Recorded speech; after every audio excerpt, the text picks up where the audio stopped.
What's up, guys? It's your boy Kip Jackson. In today's video, we're looking at the Sony a6100, which is what the B camera is here today, and we're gonna see whether it's worth it in 2023.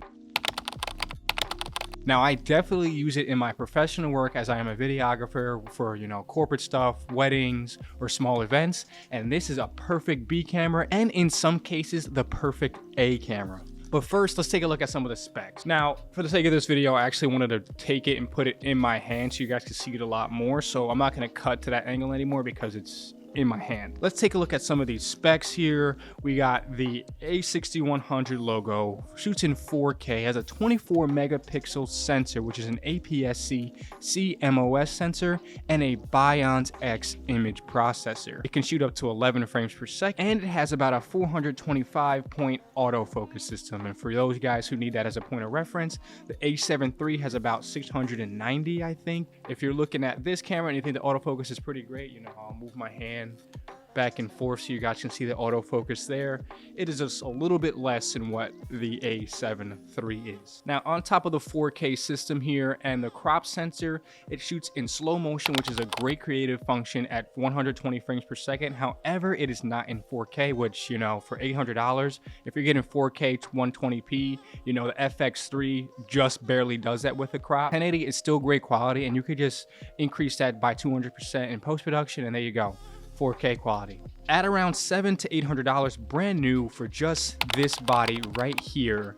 That is a great bargain even in 2023. Now, you could get this used on either Amazon, B&H, or Facebook Marketplace or OfferUp or something like that for like $600 or maybe even $500. And if you're somebody who is just getting started out, $600 and $500 might be a huge investment, but when you think of that in the grand scheme of things, when it comes to audio equipment, lighting, even memory cards and drones and stuff like that, that is a steal. $500 for something that you're going to be using daily if you're really taking this seriously, or whether you're just trying to get into it and you want to eventually take it seriously, the a6100 is the perfect learning mechanism for that. Let's consider whether some of these features are worth it in 2023. Yes, in terms of 4K quality, no in terms of other things like autofocus and overall quality of the image. If you're looking to color grade your image, I wouldn't really do much with this because it's only 8-bit video and it offers no color profiles. If you're looking to learn color grading, or you're looking to use this as a B camera or a starter A camera, this is one of the most perfect cameras you can use. You could just set it up on a neutral picture profile, which if you watch this video here, I have that clearly in a walkthrough, how to set this camera up for the basic filmmaker. So if you're looking to get into that video is perfect for you. This camera was top of the line in 2020. However, it may not be the forefront of 2023 and 2024 because they have the FX30, the A7C, the ZV-1 that just came out. Before we continue with this video, my name is Kip Jackson and I'm a filmmaker based out of New York City. Now I live in upstate New York, but I'm a guy who really wants to do this full time, and this is a device that, in my opinion, can get you started if that's your end goal. That being said, if you can leave a like, comment, or maybe even subscribe to my channel, that'd be great because that little support goes a long way. I can help you with your journey and you can help me with mine, and we can build a community together. Now, the 24.2 megapixel Bionz sensor here, which is awesome for picture quality, even low light performance, is amazing even in 2023. These 24 megapixels have great detail and are very accurate when it comes to their colors. The Sony hybrid APS-C autofocus system is pretty awesome, especially when it comes to capturing action and wedding photography. If you're on the go, or if you're capturing cars on the move, or whether you're just trying to learn and just switch your settings super fast, this is perfect for you. Now, a camera is only good as the lenses that you put on it. So with that being said, here's some great lenses that the Sony a6100 works well with. You got the Tamron 17-70, which I currently have on there right now.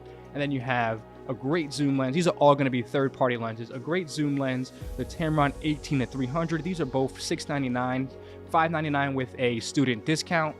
And now Tamron just came out with a 20-40. Now this is for full frame lenses, so this will be like a 35-55, but at f2.8, this is sick. This is a fixed aperture lens, and so is the 17-70, both fixed at 2.8. You get that creamy background that looks professional, and if you're trying to develop your skill or your passion for video, having that consistent blurry background is what draws the customer's eyes to your projects. The 18-300 does not have fixed aperture. However, it goes from 3.5, I believe, all the way to 6.3, and that's a lot considering you get 18 all the way up to 300, which if you look at this image here, this was shot on the 18 to 300. To wrap this video up, the a6100 may not be cutting edge in terms of 2023, 2024, but in terms of the 4K, 24p, and 30p, as well as the autofocus system, it can definitely get you your bang for your buck, and I highly recommend it, especially if you're just getting started out in videography and photography, and you want to learn and eventually become a professional in this field. Thanks for watching. It's your boy Kip Jackson. Start somewhere, which is the logo